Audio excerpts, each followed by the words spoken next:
오늘은 사도행전 19장 8절에서 19절 말씀을 사용하여 에베소에서 전도하는 바울 두 번째 시간을 가지도록 하겠습니다. 지팡이께는 하나님과 참되고 완전한 규례를 행해 영과 진리로 예배하는 성도입니다.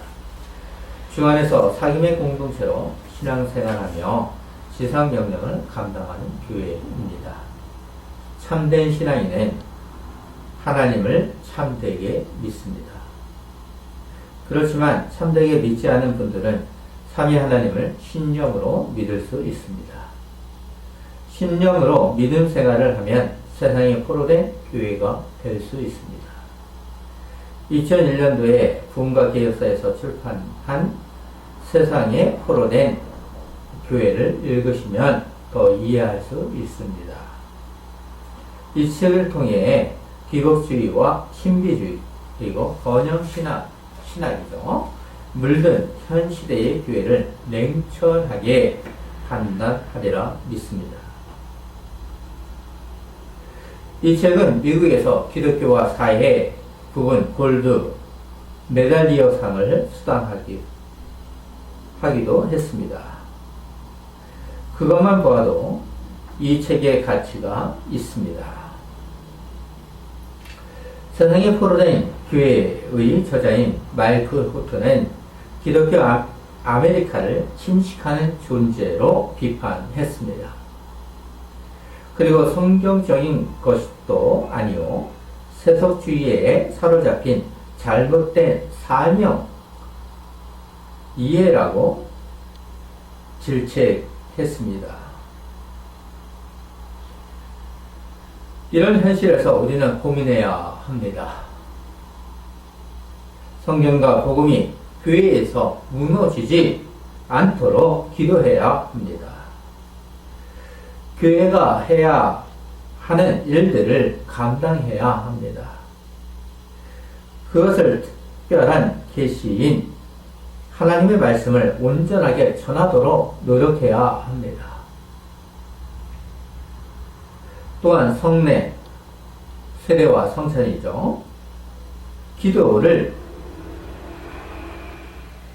또한 기도 속에는 건증이 들어있죠. 이것들을 해야 합니다. 성례와 기도를 해야 된다라는 것이죠. 그것만에 하는 것이 아니라 온전한 하나님의 말씀이 전하여져야 됩니다. 그렇지 않다면 세상에 포로된 교회가 될 수 있습니다. 이런 현상이 일어나지 않도록 무엇을 해야 하는지 생각해 보시기를 부탁드립니다. 지난주 강설에 이어 오늘은 에베소에서 전도하는 바울 두 번째 시간을 가지도록 하겠습니다. 사람의 기억력은 아시겠지만 오래가는 것과 오래가지 못하는 것이 있습니다. 사람에 따라 차이가 있을 것입니다. 그래서 우리는 망각의 존재라고 합니다. 망각의 존재인 우리는 지난주 강설을 다시 들으므로 주님의 길을 징검다리를 건너는 것처럼 잘 가기를 소망합니다. 사도 바울은 아볼로가 고린도에서 사역하고 있을 때 어디에 도착했는지 아십니까? 오늘 말씀의 제목에 있는 것처럼 에베소입니다. 에베소는 바울이 2차 전도 여행을 했던 장소입니다. 에베소 사람들과 작별할 때 그들은 바울이 더 있기를 부탁했습니다. 그럴 때 바울은 하나님의 뜻이면 너에게 돌아오리라고 했습니다. 놀랍게도 성령의 인도함을 따르는 바울은 다시 에베소에 온 것입니다. 에베소에서 바울은 어떤 제자들을 만나게 됩니다. 그들에게 바울은 너희가 믿을 때 성령을 받았느냐라고 합니다. 바울이 제자들에게 이런 질문을 하죠. 너희가 믿을 때 성령을 받았느냐? 이렇게 질문하는 이유는 진실한 신자인가 확인하고자 하는 것입니다. 오늘날 많은 신자들이 있습니다. 사도 바울이 말한 대로 너희 신자들아, 너희가 믿을 때에 성령을 받았느냐라는 것입니다. 바울이 질문한 것을 들은 제자들은 성령의 계심도 듣지 못하였노라는 답변이었습니다.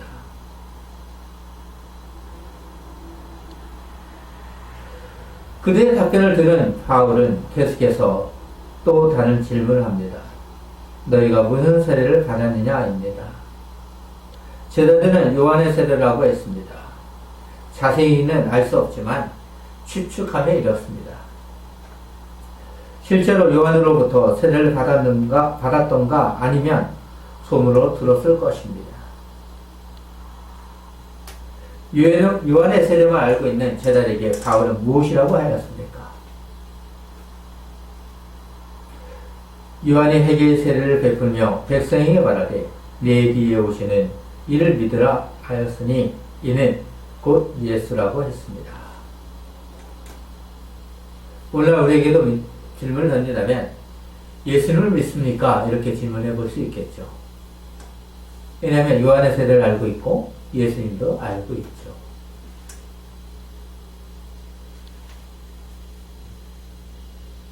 예수님을 믿습니까? 왜 바울은 이렇게 한 것입니까? 세례 요한을 통해 예수님이 누구신가를 가르치기 위한 것입니다. 구약 성경에서 선지자들이 전한 메시아가 예수 그리스도라는 것입니다. 그것을 알 수 있도록 세례 요한이 말했다는 것입니다. 세례 요한은 회개하도록 하므로 세례 요한의 세례는 회개하도록 하는 것이죠. 그래서 실제로 많은 사람들이 회개하고 세례를 받았습니다. 그래서 어떤 이는 당신이 메시아입니까? 라고 질문할 정도였습니다. 하지만 세례 요한의 세례는 회개하도록 하므로 오실 메시아를 믿도록 하는 것입니다. 원래 우리는 지상 명령을 감당하므로 재림의 주로 오시는 주의 길을 예비하는 교회 즉 성도입니다. 예배당이 건물이 아니죠. 예배당이 건물이죠. 예배당을 교회라고 생각하는 것은 잘못된 것입니다. 예배당을 성전처럼 잘 짓기 위해서 있는 것은 아닙니다.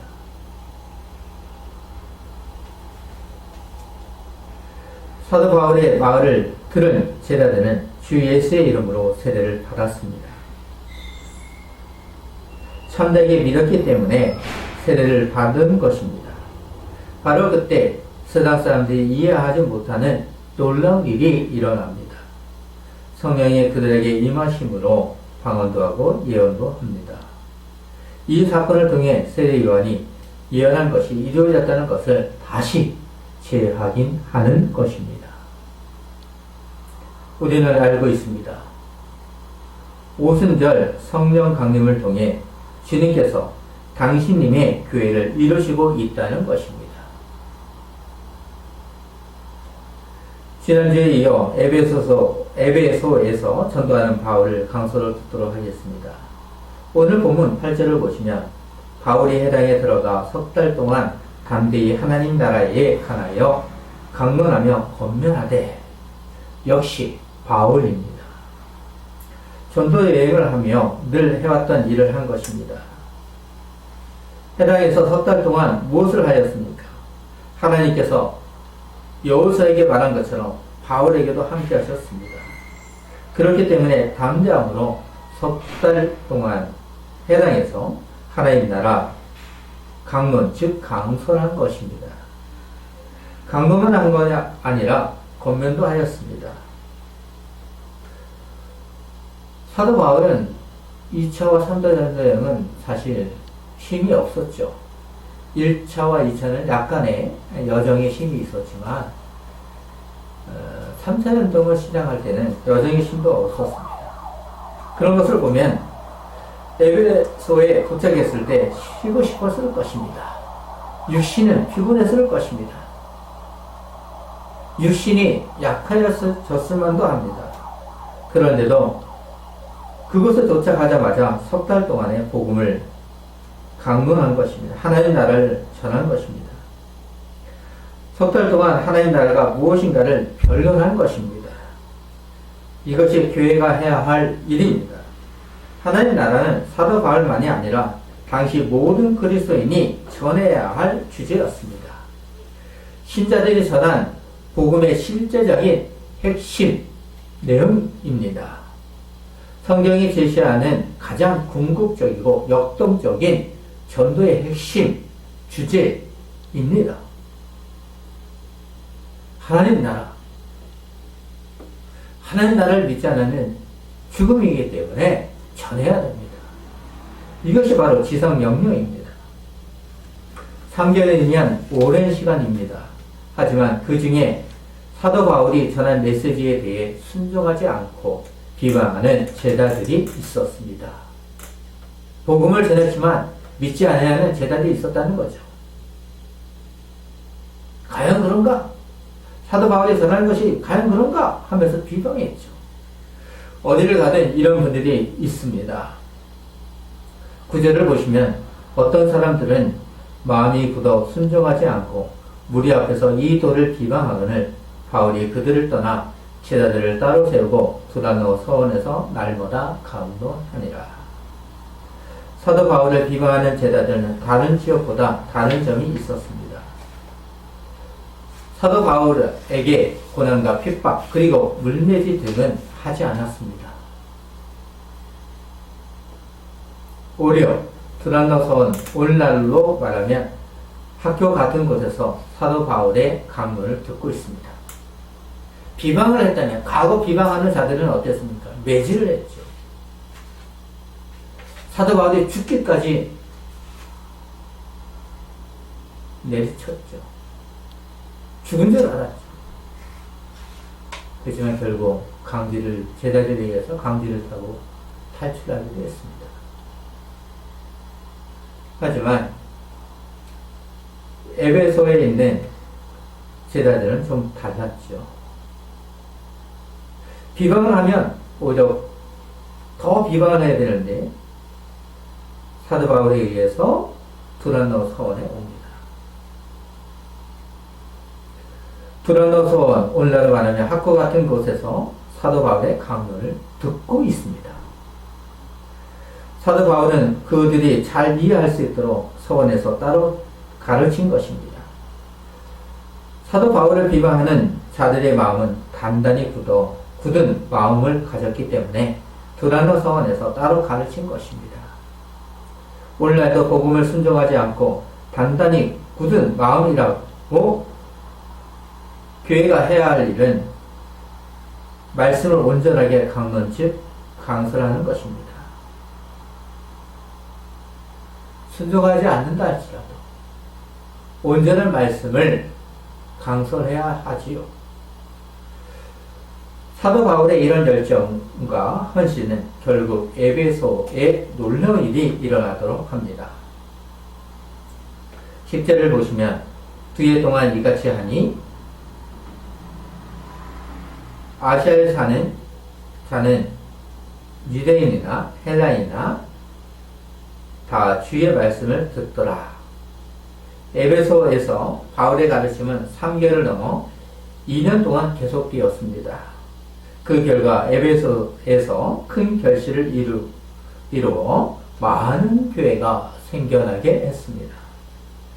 에베소에서 복음을 전한 결과는 그 도시 자체보다 훨씬 더 널리 아시아로 전해졌다는 것입니다. 사도 바울은 에베소에서 하는 동안 주변 지역에 복음의 증인자들을 보내 교회를 세우게 했습니다. 에베소에서 사경일을 한 거죠. 복음을 전한 것입니다. 오늘날 생각하는 분야는 좀 틀린 것입니다. 숫자적인 노름이 아니라 오히려 하나님의 말씀을 전했다. 그것을 사경이라고 하는 것이죠. 그것을 또한 강론이라고 하기도 합니다.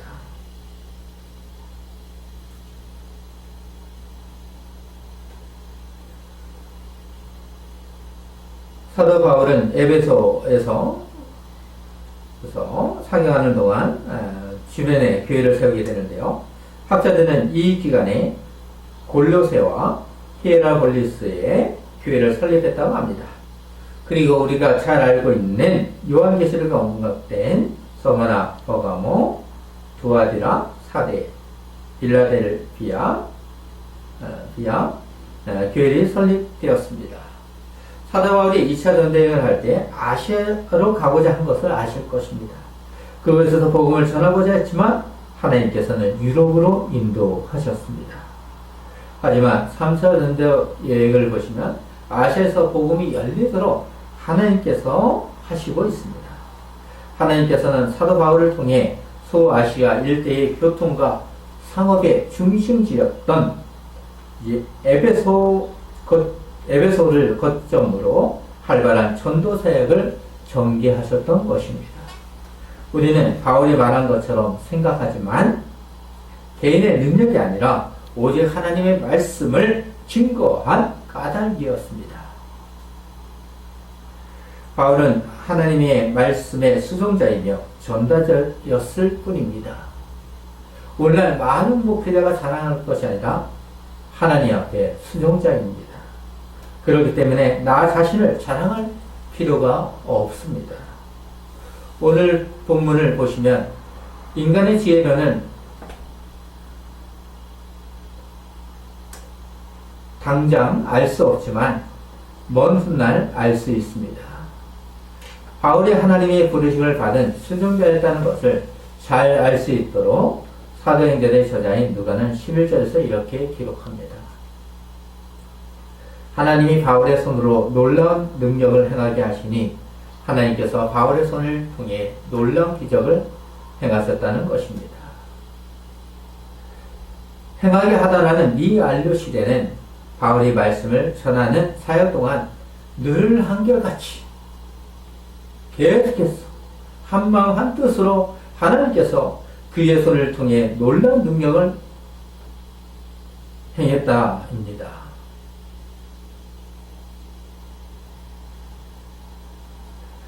하나님께서는 사도 바울과 임마누엘로 함께 하심으로 복음을 모르는 사람들이 하나님의 나라를 들을 수 있도록 하셨습니다.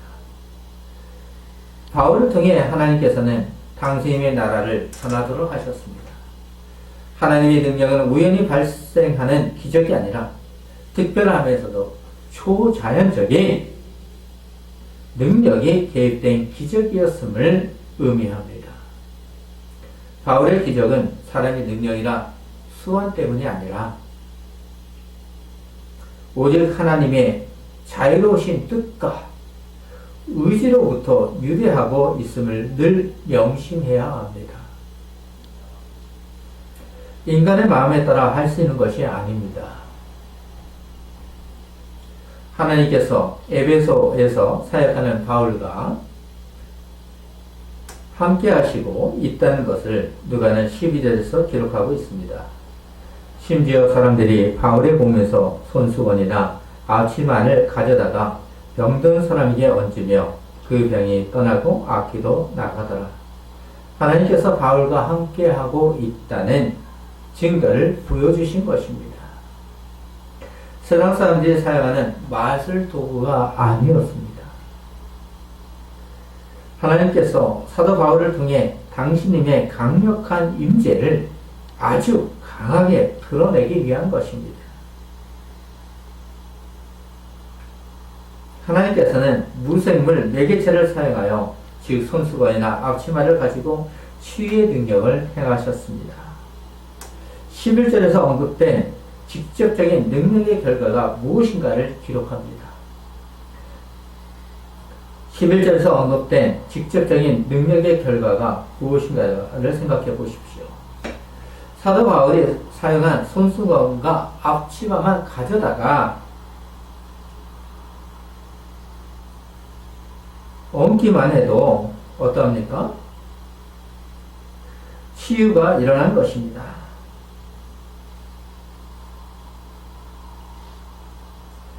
이교도들이 사용했던 마술의 힘보다 하나님께서 바울을 통해 하셨던 능력이 강했습니다.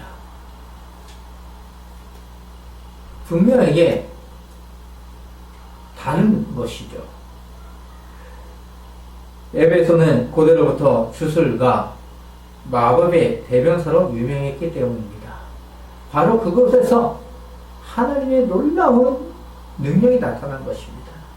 하지만 하나님의 능력은 그들과 분명히 근본적으로 달랐습니다. 마술사와 분명히 다른 것이죠. 하나님의 능력은 분명하게 마술사와 다른 것임을 13절부터 16절에서 잘 기록하고 있습니다. 마술하는 자들은 자신들도 할 수 있다고 생각했습니다. 바울도 하는데 나라도 못하느냐? 나도 고칠 수 있다. 나도 마술로 고쳤던 것처럼 할 수 있다라고 생각했습니다. 자신들에게도 예수님이 함께하고 있다는 것을 착각한 것입니다. 13절을 보시면 이에 돌아다니며 마술을 하는 어떤 유대인들이 시험 삼아 악기 들린 자들에게 주 예수의 이름을 불러 말하되 내가 바울이 전하는 예수를 의지하여 너에게 명하노라 하더라. 지팡이 꾀는 이미 사도행전을 통해 알고 있습니다. 시몬 마고스와 바 예수입니다. 그들도 주술을 통하여 바울을 죽이고자 했죠. 그들은 자신들을 위해 마술을 사용했지만 소용이 없었습니다. 그들에게는 장사가 중요했겠죠. 돈이 중요했기 때문에 마술을 사용했지만 소용이 없었습니다. 그것을 모르는 에베소에서 생활하는 자들은 자신들도 바울처럼 할 수 있다고 생각했습니다. 바울이 어떻게 하는가를 자세히 살펴본 마술하는 어떤 유대인들은 예수님의 이름으로 하던 된다고 생각했습니다. 그 결과 참담했습니다. 바울처럼 똑같이 행동했지만 결과는 능력이 일어나지 않았습니다. 바울이 전하는 예수를 빙자하여 마술사들이 악령을 쫓아내는 데 있어 가장 중요한 것은 정확한 마술적 주문과 정황적 이름을 사용하는 것이라고 믿었기 때문입니다. 예수의 이름으로 하면 똑같이 될 줄 알았습니다. 주문해오듯이 하면 될 줄 알았습니다. 그러나 그것은 소용없는 일입니다. 바울이 아니라 그가 전하는 하나님을 이해하지 못한 결과입니다.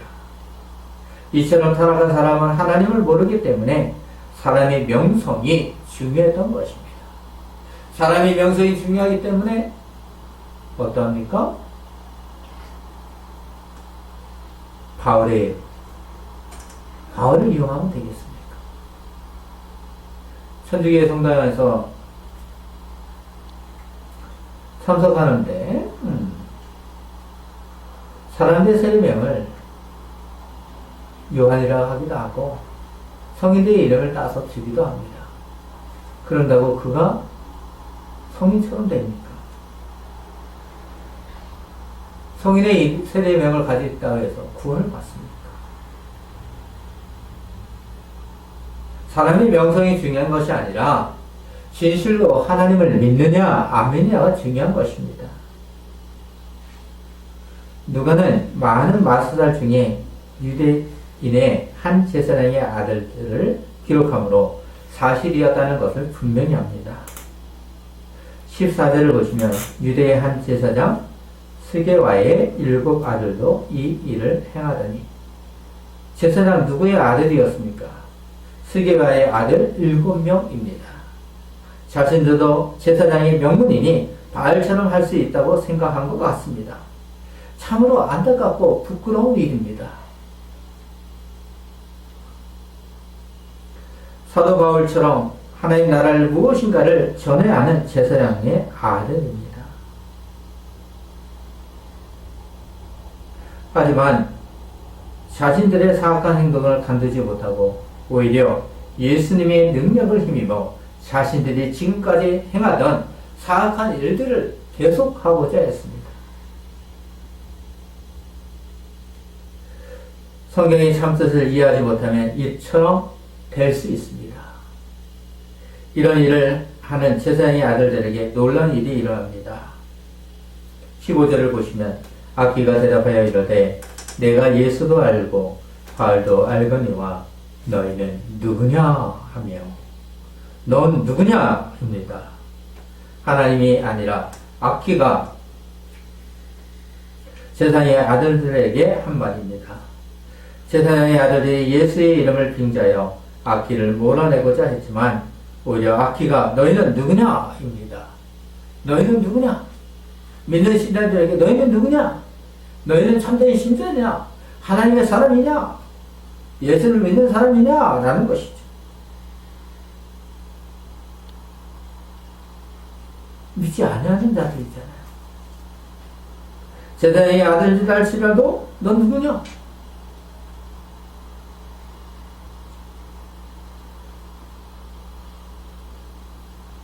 악기는 예수님도 알고 바울도 아는데 나는 너희를 모르겠다는 것입니다.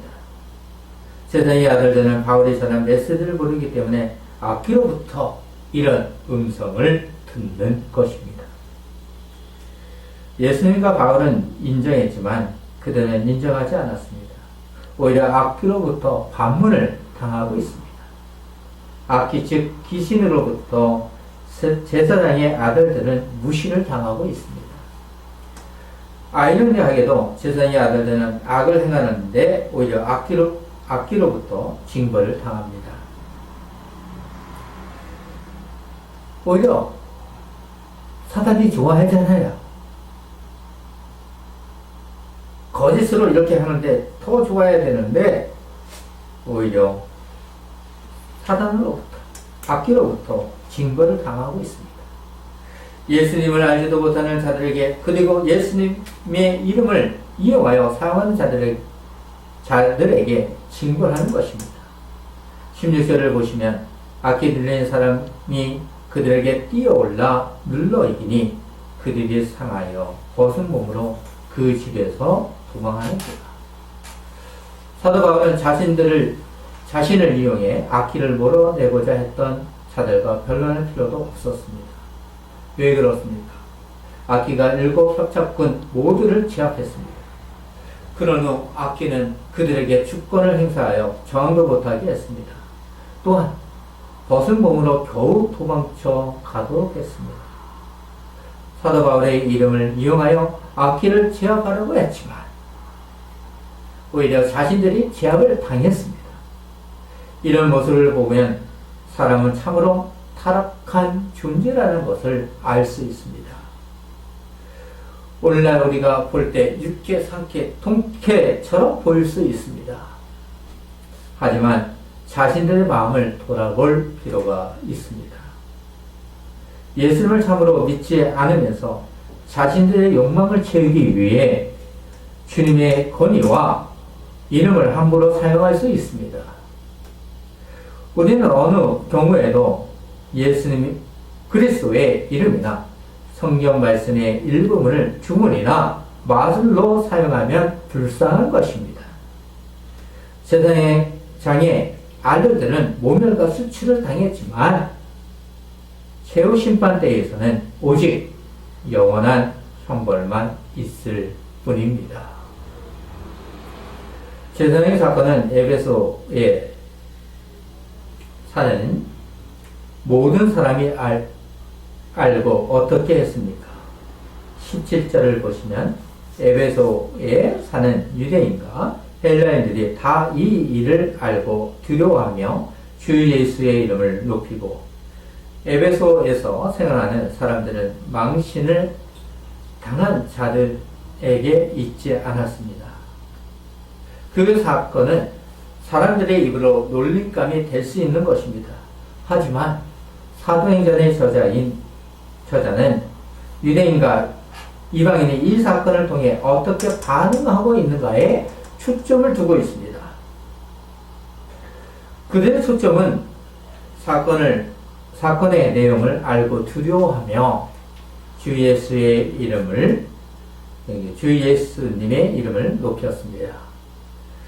아나니아와 삽비라 사건처럼 두려워했다는 것이죠. 두려워함으로 예수님의 이름을 높였다는 것입니다. 우리가 잘할 수 없는 하나님께서 하신 신비로운 섭리로 인하여 어떻게 됩니까?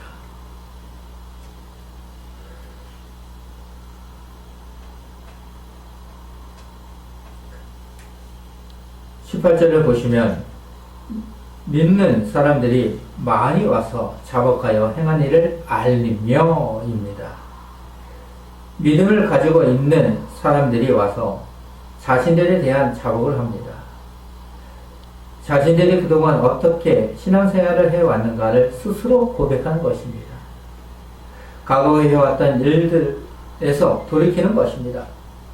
이러한 자복은 에베소 사람들만 아니라 예수를 믿는다고 하는 신자들에게도 큰 영향력을 주었습니다.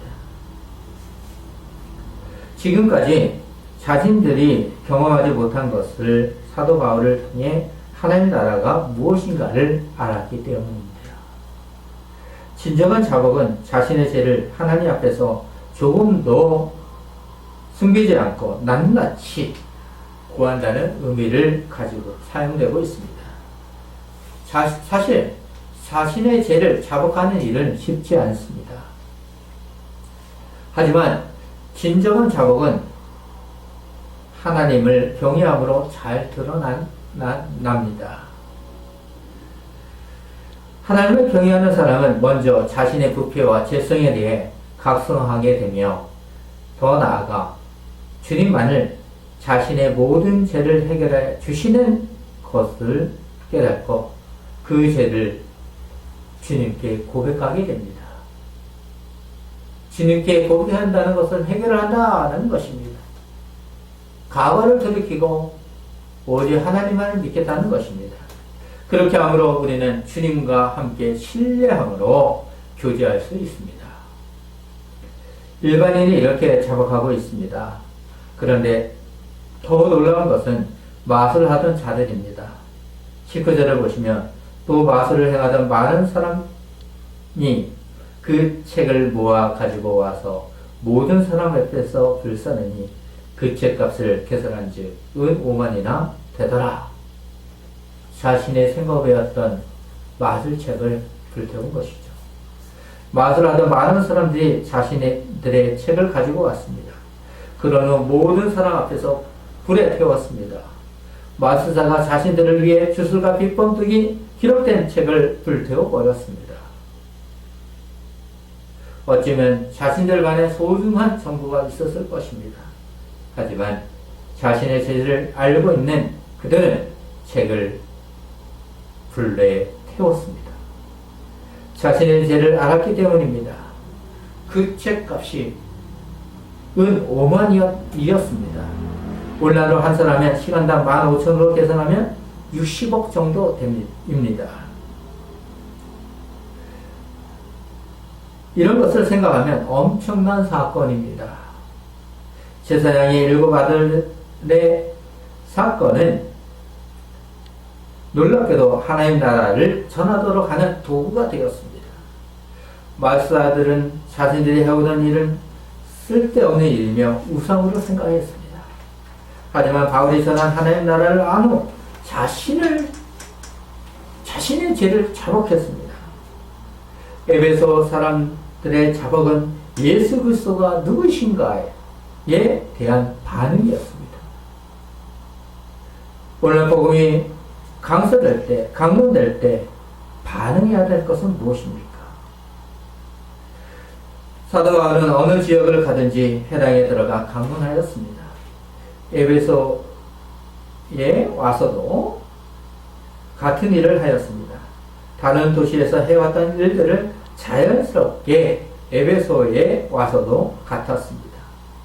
에베소에서 3년 동안 머물면서 놀라운 일들이 있었습니다.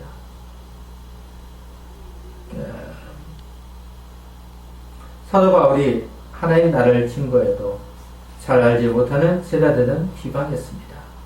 그럼에도 불구하고 바울은 두란노 서원에서 그들에게 복음을 강론했습니다.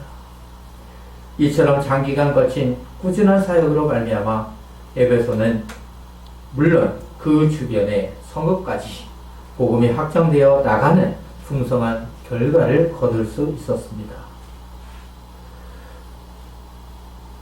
아시아 지역에 많은 교회가 세워졌습니다. 그리고 에베소 사람들이 말사 사건을 통해 자복하는 회개가 일어났던 것입니다. 말사에게 있어서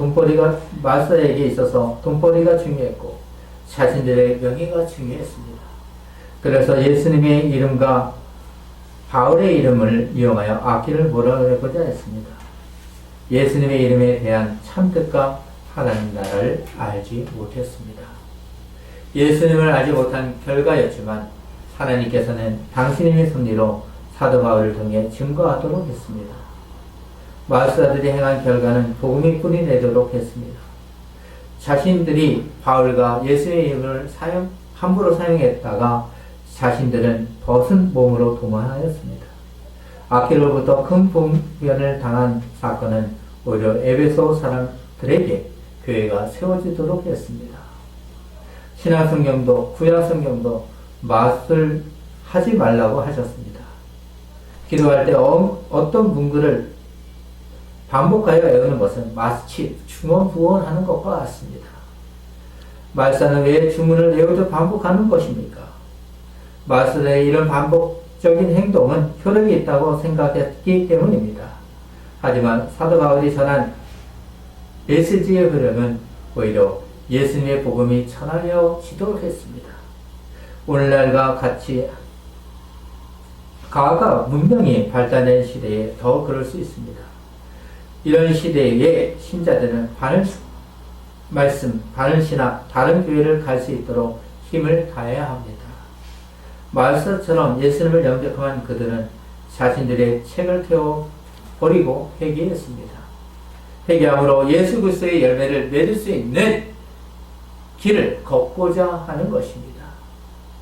우리도 이런 뜻을 알고 주님의 길을 함께 걷는 교회가 되기를 소망하면서 기도로 마무리하겠습니다.